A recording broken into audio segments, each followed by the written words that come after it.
The 106.4 does not actually allow meetings into the scandals. All it allows is a meeting to decide whether they're meetings, and we could end up having 4 members from different parties sign the 106.4. We could come to Ottawa, present a meeting to discuss some of the scandals, such as the Green Slush Fund, such as the finance minister getting fired right before the full economic statement, with a $60 billion deficit that is causing the dollar to drop, causing uncertainty, and as the papers say, giving a gift to Trump in his fight against us with his tariffs, because it shows us as weak and chaotic. We could just have the members of the government with their coalition partner with the NDP immediately move to adjourn the meeting. So this is a false outreach that the government will put forward. Oh, you could have a 106.4 any time in January or February or break week, but it's not really true. As we saw years ago with other times we've had 106.4s, we get here and the government and the coalition partners say we don't want to work on a break week. We do not want the committee looking into our scandals. We do not want a light shown on this disaster of a government. So I reject the argument, oh, we could have a 106.4 anytime. We can't. The reality is the government could still simply move to adjourn that or block any meeting, period, as we actually had in the past. I think on ArriveCan. So, getting back, there's one of the things, and it's unfortunate the Auditor General has laughed, because one of the issues that she brought forward in her opinion, it's actually not in the public accounts itself. You have to look online for her commentary, because the public accounts, by the way, is, I have to say, I'm very disappointed. It's gone from a audited opinion to a propaganda piece for the government. If you read some of the, I'm going to call it what it is, a lie, the government talks about the carbon tax being revenue neutral. But it is not revenue neutral. To say so is a lie. And here we have a government document signed by the Comptroller General, signed by the Receiver General, signed off, delivered by the Treasury Board, signed by the Auditor General, where you have copy, not the numbers, but you have copy, editorial, which is government talking points, in this case specifically a lie. Because the carbon tax is not revenue neutral. The carbon tax has a GST. Alberta alone would be paying, I think, it's $100 million in GST just on the carbon tax. The carbon tax also does not, on a straight revenue neutral, would every penny collected from taxpayers would go to taxpayers. It actually does not. Some is diverted to government operations. I think a couple of years ago, $100 million was diverted to government operations. Some is diverted to small and medium enterprises. So therefore, again, it is not revenue neutral. It is, again, being used a bit as slush fund. I've got it somewhere in my papers, and I hope to be able to refer to it. The OECD, in their description of revenue neutral, states that it is money that cannot, taxation money that cannot be used to discriminate or push spending patterns a certain way, which is exactly the whole point of the carbon tax. And I'm not arguing what the intent of the carbon tax is, which is to drive up prices one way and force habits perhaps another way toward less carbon intensive. That is the whole point of the carbon tax. But the OECD states that such actions means it is not revenue neutral. So here we have the OECD basically saying that the carbon tax, just the idea of a carbon tax, is not revenue neutral. Also, of course, we had the oil carve-out for people from New Brunswick, like our chair from the wonderful province of New Brunswick and other provinces in the Atlantic Canada where the Liberal government cynically did a carve-out and told those in Alberta and Saskatchewan suffering through -40, we're going to tax you extra to heat your home. We're going to tax you more despite the fact you have some of the coldest temperatures in the country.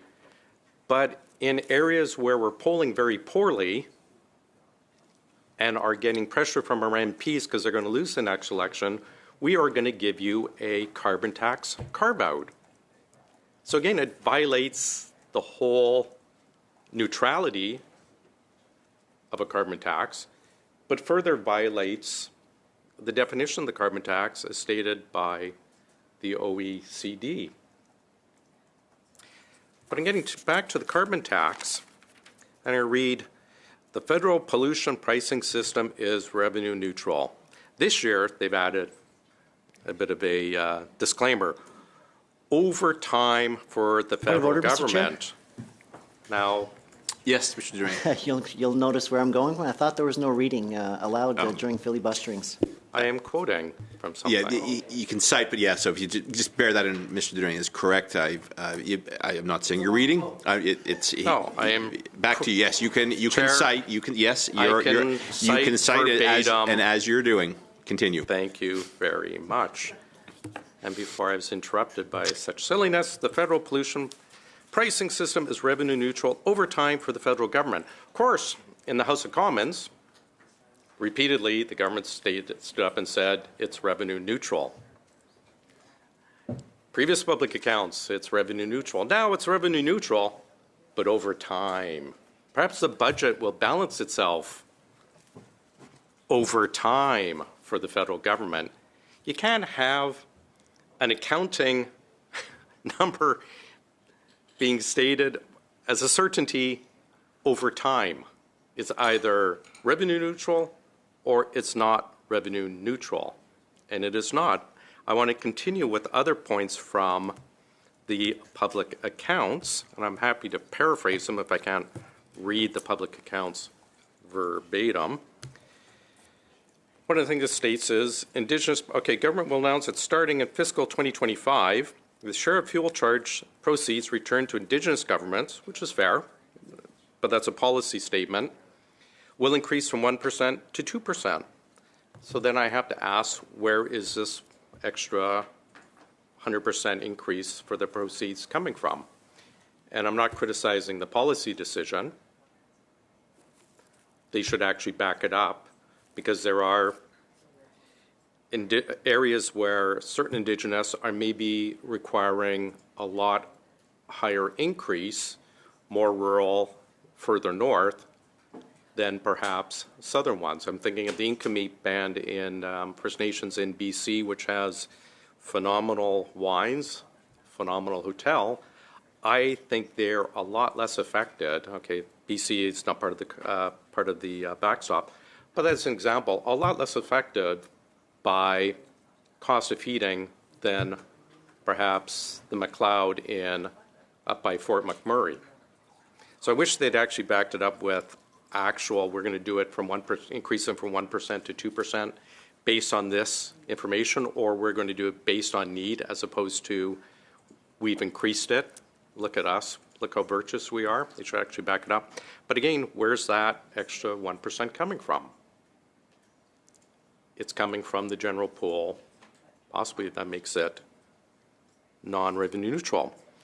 Further, as announced in Budget 2024, the government will return proceeds directly to small and medium enterprise businesses and provinces where the federal fuel charge is in place through Canada Carbon Rebate for small businesses, a new refundable tax credit. If you recall, this was announced several years ago. And again, where's this money coming from? If it's coming from in the year for the year, as the public account states, then how can it be revenue neutral, and where's this money coming from? And where was the money that they collected since 2019? It's several billion. It's not noted in the public accounts. It's not noted as what I can see in the fall economic statement. So is it coming from general revenues? And does nothing, of course, to address two issues. And I wish our witnesses were here so we could ask. I wish our previous witnesses from the EDC, which was administering the CEBA, I could ask them, but of course that was blocked by Liberal motions, guillotine motion as well. The government is going to return several $billions to small and medium enterprises to offset carbon tax that they had to pay, which was wonderful. Why so late? Where's the money coming from? But what happened to all the companies that have paid into it from 2019 to 2024 that have gone bankrupt or in receivership? Will they be receiving the money? For the CEBA money, are we going to have assurances that none of the money, none of this carbon tax rebate money is going to go to the many thousands of companies that have defrauded taxpayers? I think it was 1 out of every 11, so 9% of the 100,000 some odd businesses that received CEBA money were ineligible. $3.5 billion so far that we know of. It's probably a lot more. The AG believes so as well. But what assurances are we going to have that the government is not going to be sending carbon rebate checks to companies that owe taxpayers that money back? I wish I could ask, but of course we cannot. When is the SME rollout going to be? And where is that money coming from? Is it solely from small and medium enterprises? Has it been put into a separate pot of money? We don't know. One of the funny things about the payment for the carbon tax rebate, it used to be on a year-to-year basis. So money collected in a year was paid out in a year. Of course, now it's done quarterly. And of course, with cash accounting, it's recorded when it's paid out. So if I get a check in the fiscal year, if I get a check, for example, April 5th, that's 5 days into the new year, but it was money collected in the past year. So that money collected will be accrued in 1 year, but the payout will be showing in the next. I believe the government had actually changed this a couple of years ago when it actually brought up in this very committee how it wasn't revenue neutral, how money was being taken by the government to fund other programs within the government. And it was actually right in the public accounts where they admitted it. And lo and behold, what happens next year? Oh, it's done on an offset. So when we asked Finance and the AG, what is the money coming in, money going out, rebated? Oh, we don't know.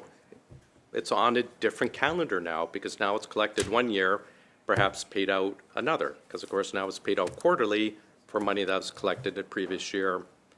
Did they do it to hide it? You know, there's Hanlon's razors, don't attribute to malice, which is more attributed to incompetence. This time, I'm really not sure. And of course, there's as I mentioned, the oil heater, the heater, the cutout for New Brunswick and other provinces.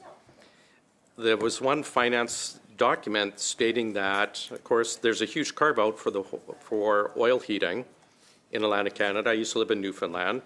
Our house was entire baseboard, electric baseboard heaters, but a lot of my, when we're looking for housing, a lot of them actually had oil heaters attached to the house or even buried. But the government said that, okay, we're going to carve out, not going to charge GST or carbon tax on the oil heating. Therefore, there's less money collected. Makes sense. Therefore, it would make sense that less money would be distributed because, of course, it's carbon neutral. Anything collected will be returned. But we have a finance document that actually stated there won't be a reduction in the rebates. So where's that money coming from? Are people in Alberta who are paying to heat their homes, paying high carbon tax into general revenue, subsidizing the Atlantic provinces? We actually asked that in finance, and they stated, no, it's only what is collected. But it's like, but we have a statement saying there wouldn't be a reduction. So you can't collect less taxes and still pay out, but apparently that's what the government is doing. I wish I could ask them. Oh, actually, here it is. Sorry, I apologize. I had it right in front of me the whole time. I am going to read a quote. I'm not reading notes. I'm reading a quote from the OECD, Fundamental Principles of Taxation. Why would I have this? Well, why wouldn't I? As I mentioned last week, I actually have a copy of the Royal Bank of Scotland analysis on flow-throughs for pricing for energy costs, because who wouldn't have that study on their laptop? Anyways, a neutral tax will contribute to efficiency by ensuring that optimal allocation of the means of production is achieved. A distortion and the corresponding dead weight will occur when changes in price trigger different changes in supply and demand that would occur in the absence of the tax. In this sense, neutrality also entails that the tax system raises revenue while minimizing discrimination in favor of or against any particular economic choice. And that is the exact opposite of the carbon tax. A distortion and corresponding deadweight loss will occur when changes in price trigger different changes in supply and demand. And I fully accept the carbon tax is meant to change demand. We jack up the carbon tax. Another increase is coming April 1. We're going to increase, I think it's another $15 a ton. It's going to be another 11 cents a liter. Its intent is to change your choice of habits or the demand for gasoline, the demand for home heating. The very fact where the taxpayers in Alberta are subsidizing extra folks in Atlantic Canada for the, I can't remember the name of the heaters, the heating pumps, means that we are affecting choice and demand, because the demand in New Brunswick for heating oil will drop. The demand for heating pumps should increase again, but that's part of the plan. But it violates what the definition of revenue neutral is.